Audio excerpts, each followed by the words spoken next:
Sir Jason, ang sinasabi ng Department of Agriculture, nasa 142 million pesos daw po itong damage sa agri-sector natin.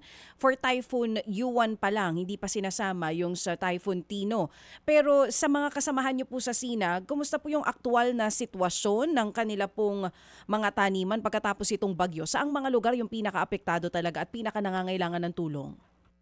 Ang hindi pa po nauulat sa atin, yung aquaculture natin, yung mga magbabangus, Mhm. talagang almost wipe out talaga. Kaya pag nagpunta ka ng Dagupan, talagang kala mo piyesta, no? Binibenta yung bangus, 60 pesos, 70 pesos per kilo. Kasi talaga pong nagsiapaw, nasira po yung mga fish pen, Mhm. yung mga kanilang mga cages. Kaya um, sa ngayon po ang talagang tinamaan tingin natin itong ating aquaculture. Pangalawa, yung corn sector po.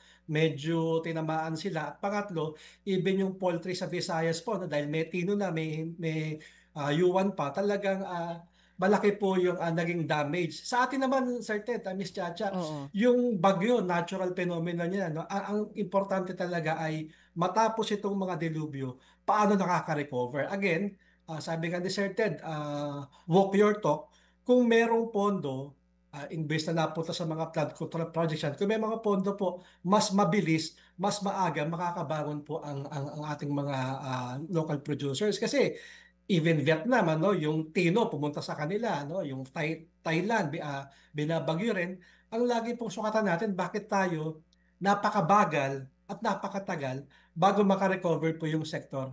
Simply because po, ang sinasabi natin, may budget po, may mechanism para mabilis makarecover po ang local agriculture. Mhm. Ang DA, kausap naman natin lagi si Chulaw rin. Ang problema talaga, tapos din ang hawak niyang pera para matulungan po lahat itong mga tinamaan ng bagyo, no?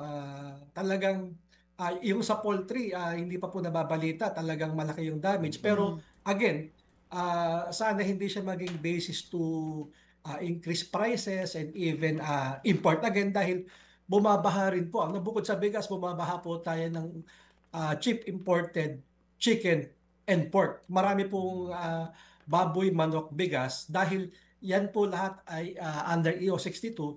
Bumagsak po ang taripa from 40% naging 25%, 15% pa kung under siya ng minimum access volume. Kaya po, Oo. sabay-sabay sunod-sunod yung problema na ating sector. Or we're really hoping this time, pagtuunan ng budget, maglaan ng pondo para mas mabilis po sana makarecover itong mga tinamaan po ng magkasunod na bagyo. Mga kapatid, brothers and sisters, saan ka pa? Dito na tayo sa totoo.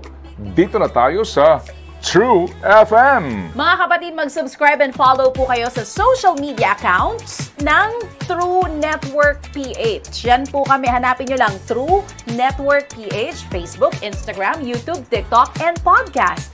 Mapa Apple or Spotify man yan, mahahanap nyo kami. Lahat ng mga napapanood at napapakinggan nyo po sa programa, nasa social media accounts namin yan. So, paano mga kapatid? See you sa social media!